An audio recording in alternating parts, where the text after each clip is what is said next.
Welcome everyone. आज हम modern history में पढ़ेंगे फार्मर्स एंड वर्कर्स यूनियन। इससे पहले हम लोग ने पढ़ लिया था कि फार्मर्स और वर्कर्स में कैसे ब्रिटिश टॉर्चर करते थे, तो उनसे से ज़्यादा प्रॉफिट ले पाए, इसलिए उनका जीना मुश्किल कर देते थे और उनमें ज़्यादा टॉर्चर करते थे, टैक्स लेते थे, उनका जो इंडिजीनियस मार्केट था वो ख़त्म कर देते थे। आज के चैप्टर में हम लोग पढ़ेंगे फार्मर्स और वर्कर्स ने कैसे अपने यूनियन बनाया। उनको आस्ते आस्ते समझ में आया कि दो चार फार्मर्स अगर अगेंस्ट आएंगे ब्रिटिश के तो कोई काम नहीं आएगा, तो इसलिए उन्होंने पूरा यूनियन बनाया ताकि वो एक साथ ब्रिटिश के खिलाफ जा पाए। इससे पहले इसका बैकग्राउंड थोड़ा सा देख लेंगे फार्मर्स यूनियन का। ये क्यों बना था, किस साल में बना था और ये पहले कहाँ पर बना था। तो अगर देखा जाए, फार्मर्स यूनियन बना था अनफेयर टैक्सेस का के लिए। अगर टैक्सेस की बात करें तो मेनली 3 टाइप्स ऑफ टैक्सेस थे ब्रिटिश के टाइम पे। एक था आपका ज़मींदारी टैक्स, दूसरा था आपका महलवारी टैक्स और तीसरा था आपका रियायतवारी टैक्स। ज़मींदारी टैक्स में ज़मींदार को टैक्स लेना पड़ता था फार्मर्स से, तो ज़मींदार ज़्यादा टॉर्चर करके फार्मर्स से ज़्यादा टैक्स ले लेते थे ताकि वो ब्रिटिशर्स को ज़्यादा पैसा दे पाए और ब्रिटिशर्स भी उनको ज़्यादा हिस्सा ब्रिटिशर्स को भी उनको हिस्सा ज़्यादा मिले ज़मींदार को। मान लीजिए फार्मर्स को अगर टैक्स देना पड़ता था 100 रुपीज़ और उनमें से 10% रख लेते थे ऐसे कमीशन बाय द जमींदार और बाकी पैसा मिल जाता था ब्रिटिशर्स को। तो 100 रुपीज़ का 10 रुपीज़ जमींदार रख लेते थे और 100 रुपीज़ मिल जाता था ब्रिटिशर्स को। पर जमींदार क्या करते थे, फार्मर्स पे ज़्यादा टॉर्चर करते थे ताकि उनको ज़्यादा प्रॉफिट मिल पाए। मान लीजिए यहाँ पर उनको 200 रुपीज़ मिल रहा था तो 20 रुपये मिलता था जमींदार को और 180 मिलता था ब्रिटिशर्स को। तो ऐसे जमींदार ज़्यादा से ज़्यादा फार्मर्स के ऊपर टॉर्चर करते थे। फिर आता है महलवारी सिस्टम।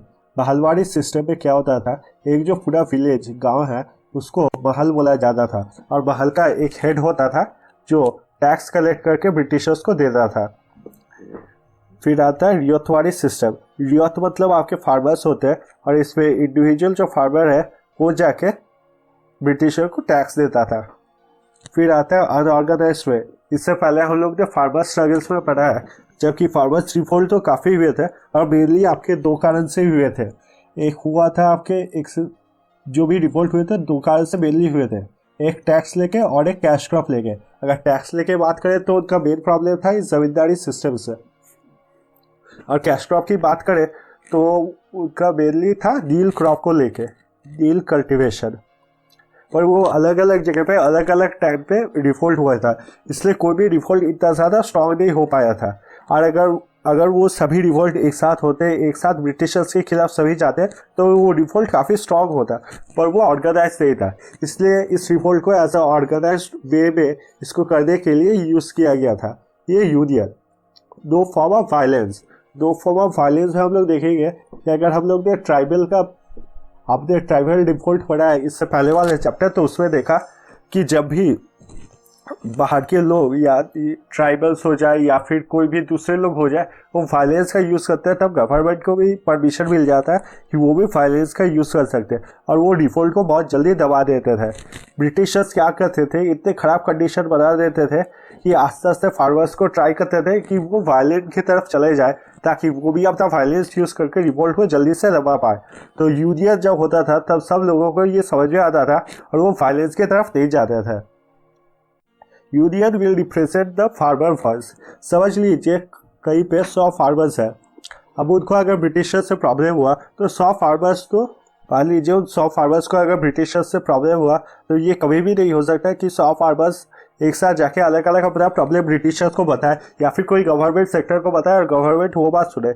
इसलिए वो यूनियन बनाते थे। यूनियन में मान लीजिए 5 हेड्स है और वो 150 फार्मर्स जो है उनके प्रॉब्लम सुन के जाके वो गवर्नमेंट को रिपोर्ट करते थे और गवर्नमेंट से अपना डिमांड मांगते थे। अब देखिए कौन कौन से यूनियन बने थे। पहला बना था यूपी किसान सभा 1918 में। इसके लीडर थे मदन मोहन मालवीय, इंद्रनारायण द्विवेदी, गौरी शंकर मिश्रा। इसके बाद बना था 2 साल बाद 1920 में अवध किसान सभा, जिसके लीडर थे बाबा रामचंद्र। तीसरा बना था बिहार किसान सभा उसके 7 साल बाद 1927 में, जिसके लीडर थे स्वामी सजानंद सरस्वती। तो पहला बना था यूपी किसान सभा 1918, उसके 2 साल बाद बना था अवध किसान सभा 1920 और आखिर में बना था बिहार किसान सभा 1927 में। चौथा चौथा बना था आंध्र प्रदेश किसान सभा, उसके एक साल बाद 1928 में, जिसके लीडर थे एनजी रंगा। फिर ये जो किसान सभा अलग अलग स्टेट में अलग अलग अपना यूनियन बना रहे थे, उनको ये समझ में आ गया कि वही सेम बात हो रहा है कि अलग अलग जो ग्रुप के फार्मर्स हैं वो अलग अलग जगह पे अपना यूनियन बना रहे हैं।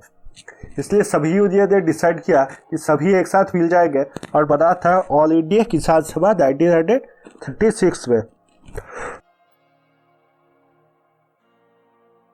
इसका ऑल इंडिया किसान सभा का पहला कॉन्फ्रेंस हुआ था लखनऊ में। इसके प्रेसिडेंट थे स्वामी सजानंद सरस्वती। स्वामी सजानंद सरस्वती आपको अगर याद है तो फिर वो बने थे बिहार किसान सभा के लीडर, और वही बने थे ऑल इंडिया किसान सभा के भी लीडर। पहला कॉन्फ्रेंस हुआ था आपके लखनऊ में। वाइस प्रेसिडेंट बने थे एनजी रंगा, जो कि आंध्र प्रदेश किसान सभा के लीडर थे। तो यहाँ पर आप देख सकते हैं एक लीडर आपके नॉर्थ इंडिया से लिए गए थे और एक लीडर लिए गए थे साउथ इंडिया से। इससे पूरे इंडिया का जो व्यू पॉइंट है, जो पूरे इंडिया का किसान सभा का यूनियन के लोग सोचते हैं या फिर फार्मर्स जो अपना व्यू पॉइंट रखना चाहते हैं, उन व्यू पॉइंट को रखा जा सकता है। ये बना था 1 सितंबर 1936 में, इसलिए इस दिन को फार्मर्स डे के हिसाब से सेलिब्रेट किया जाता है। आचार्य विनोबा भावे ने भूदान मूवमेंट स्टार्ट किया था अपने विलेज पोचवल्ली में, जो कि तेलंगाना है। भूदान मूवमेंट में बोला गया था कि जितने अमीर लोग हैं वो अपने मर्जी से अगर चाहते थे तो फिर गरीब फार्मर्स को लैंड दे सकते थे। इसी को बोला गया भूदान। भूदान मतलब भूमि दान, मतलब भूमि को दान करना, इसे कहा गया भूदान मूवमेंट। अब देखेंगे आपके लेबर यूनियन क्यों बने थे।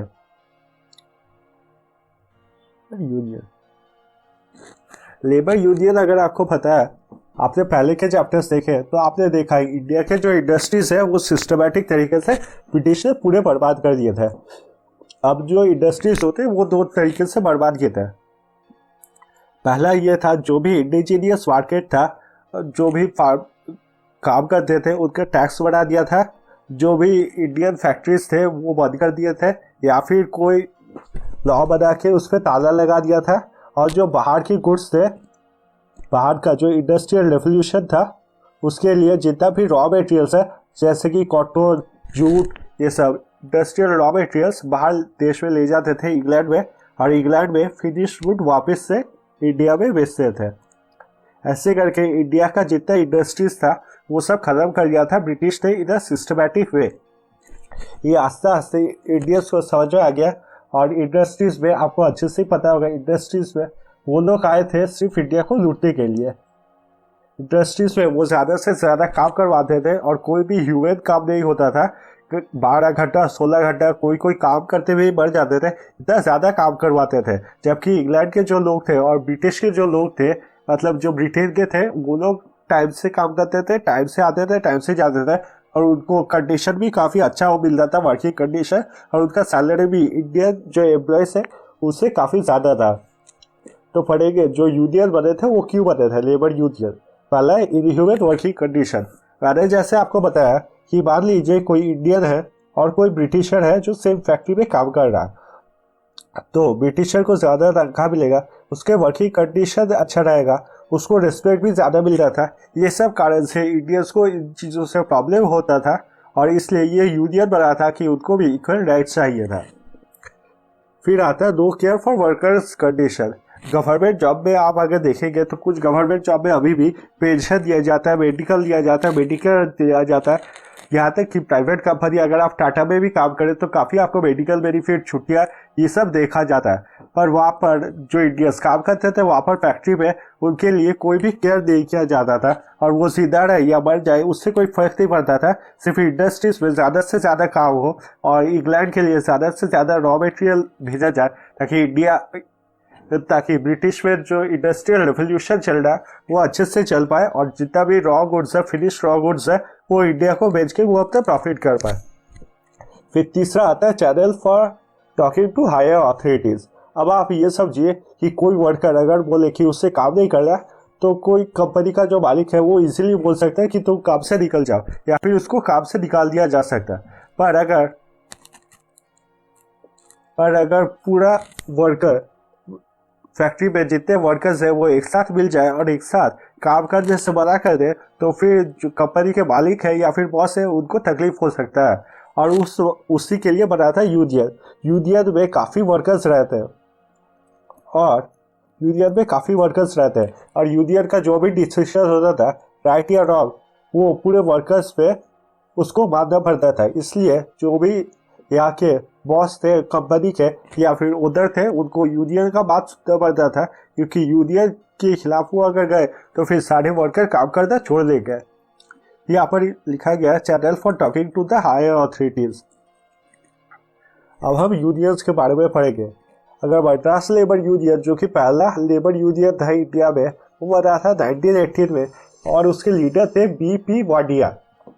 अहमदाबाद टेक्सटाइल लेबर एसोसिएशन 1918 में इसे सपोर्ट किया था गांधी जी ने। अहमदाबाद टेक्सटाइल लेबर एसोसिएशन में जो हुआ था उसमें सैलरी बहुत ज़्यादा कम कर दिया गया था और अहमदाबाद टेक्सटाइल के जो ओनर थे उनको गांधी जी जानते थे। गांधी जी ने उनसे बात किया था और गांधी जी को उन्होंने बोला था कि वो सैलरी सबका ठीक कर देंगे, पर वो बात उन्होंने नहीं माना था। इसलिए गांधी जी ने उनके खिलाफ प्रोटेस्ट किया था अहमदाबाद टेक्सटाइल में। और उन्होंने ये बात भी कहा था कि फैक्ट्री के जो रियल हेड होते हैं वो कर्मचारी होते हैं और ना कि ओनर। फाउंडर ऑफ हिंद मजदूर थे GL नंदा। और 1919 में जब इंटरनेशनल लेबर ऑर्गेनाइजेशन बन गया था तब पूरे इंडिया में एक चाह उठी कि इंडिया में भी इंडिया का खुद का लेबर ऑर्गेनाइजेशन बनेगा।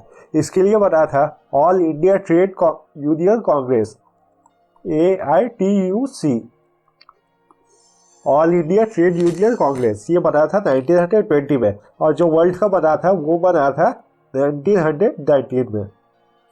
इसके फाउंडर थे NM जोशी, प्रेसिडेंट थे लाला लाजपत राय, दीवान थे चमन लाल और वाइस प्रेसिडेंट थे J बैप्टिस्टा। तब के सिस्टम में ये बहुत ही कॉमन था कि एक बाहर के कंट्री के किसी को लीडर बनाया जाता था। इसका मेन कारण यही था कि अगर बाहर के कोई नहीं रहेंगे तो फिर उस ऑर्गेनाइजेशन को ब्रिटिश इजीली दबा देंगे। जैसे कि अगर कांग्रेस की बात की जाए तो फिर उसके फाउंडर थे A.O. ह्यूम। ह्यूम इसलिए थे, एक मेन रीज़न इसलिए था क्योंकि अगर दूसरे किसी इंडियन ने बनाया होता कांग्रेस तो फिर ब्रिटिश बहुत आसानी से कांग्रेस को दबा देते, पर क्योंकि इसे एक फॉरेनर A.O. ह्यूम ने बनाया था तो ब्रिटिश ने कांग्रेस को दबाना सही नहीं समझा था। ये बनने के 9 साल बाद 1929 में जब कांग्रेस का नागपुर सेशन चल रहा था तब AITUC got separated. All India trade union Congress और कांग्रेस अलग हो गए थे 1929 में नागपुर सेशन में। वहाँ पर सेशन के प्रेसिडेंट थे जवाहरलाल नेहरू। नागपुर सेशन जब चल रहा था तब कांग्रेस के प्रेसिडेंट थे जवाहरलाल नेहरू। तब उन्होंने ये अलग होने के बाद इंडिया जब इंडिपेंडेंस मिल गया 1947 में, तब कांग्रेस ने एक नया ट्रेड यूनियन अपना बनाया। उस ट्रेड यूनियन का नाम बना Indian national trade union Congress. उसके प्रेसिडेंट बने सरदार वल्लभ भाई पटेल।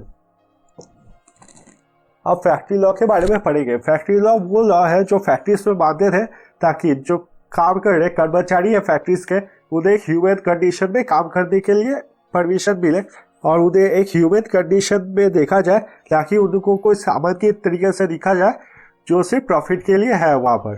तो पहला फैक्ट्री लॉ आया था 1881 में और यहाँ पर बोला गया था जो कर्मचारी है जिसका उम्र 7 साल से कम है वो यहाँ पर अलाउड नहीं होगा फैक्ट्रीज में काम करने के लिए। फिर बोला गया था जो कर्मचारी 12 साल से कम है उनके लिए फिक्स वर्किंग आवर्स रहेंगे। फिक्स वर्किंग आवर्स मतलब समझिए, फिक्स वर्किंग आवर्स 8 आवर्स रहे या फिर 9 आवर्स रहे तो मतलब 8 घंटे उससे दिन में काम करना होगा या 9 घंटे काम करना होगा। इससे पहले ऐसा कोई भी नियम नहीं था और जैसे मैंने बोला 15 घंटे 16 घंटे काम करना पड़ता था और कई कर्मचारी फैक्ट्रीज में ही मर जाते थे और ब्रिटिश को इससे कोई फर्क नहीं पड़ता था। ब्रिटिश सिर्फ और सिर्फ अपना प्रॉफिट सोचते थे। फिर उसके 10 साल बाद आया सेकेंड फैक्ट्री लॉ 1891 में। इसमें 7 साल से बढ़ा के उम्र 9 साल कर दिया गया और बोला गया 9 साल से कम उम्र के कोई भी बच्चे फैक्ट्रीज में काम करने के लिए अलाउड नहीं होंगे। और यहाँ पर सबके लिए टाइम लिमिट फिक्स कर दिया गया। जहाँ पर पहले सिर्फ बच्चों के लिए टाइम लिमिट फिक्स था, यहाँ पर सबके लिए टाइम लिमिट फिक्स कर दिया गया कि मैक्सिमम कोई भी 12 घंटे के लिए काम कर सकता है। और यहाँ पर महिलाओं के लिए बेटर वर्किंग कंडीशन भी मांगा गया ताकि महिलाओं को पैटर्निटी लीव, फिर प्रेगनेंसी लीव ये सब मिले और उनके लिए बेटर वर्किंग कंडीशन हो। उसके बाद थर्ड फैक्ट्री लॉ आया था 1911 में और लास्ट या फिर फोर्थ फैक्ट्री लॉ आया था 1922 में। अगर ये सब का कंक्लूजन देखा जाए तो फिर हम ग्लोबलाइजेशन का इफेक्ट देखेंगे। आपने देखा 1919 में जब इंटरनेशनल लेबर ऑर्गेनाइजेशन बना था उसके ठीक एक साल बाद 1920 में all India trade union Congress बना था। ग्लोबली जो हो रहा था उसका इफेक्ट इंडिया में भी पड़ रहा था। फ्रेंच रेवोल्यूशन हम आगे के चैप्टर्स में पढ़ेंगे। फ्रेंच रेवोल्यूशन में जो आइडिया थे जैसे कि लिबर्टी, फ्रेटर्निटी, इक्वालिटी, ये सब का इफेक्ट फ्रीडम फाइटर्स में बहुत ज़्यादा पड़ा था और इंडिया में भी वो फ्रेंच बाहर के देश में जैसे फ्रेंच जैसा रेवोल्यूशन लाना चाहते थे। तो आज के वीडियो के लिए बस इतना ही। अगर आपको वीडियो अच्छा लगा हो तो काइंडली लाइक कीजिए। अगर आप चैनल पे पहले से सब्सक्राइब किए हैं तो फिर धन्यवाद, और अगर चैनल पे सब्सक्राइब नहीं किया तो आपसे रिक्वेस्ट है कि काइंडली सब्सक्राइब कीजिए, इससे मुझे काफ़ी सपोर्ट मिलता है। अगर आप इंडियन हिस्ट्री के बाकी चैप्टर्स देखना चाहते हैं तो फिर यहाँ पर क्लिक कीजिए, और इंडियन हिस्ट्री के MCQ अगर सॉल्व करना चाहते हैं तो यहाँ पर क्लिक कीजिए। थैंक यू सो मच ये वीडियो देखने के लिए और मिलेंगे अगले वीडियो पर।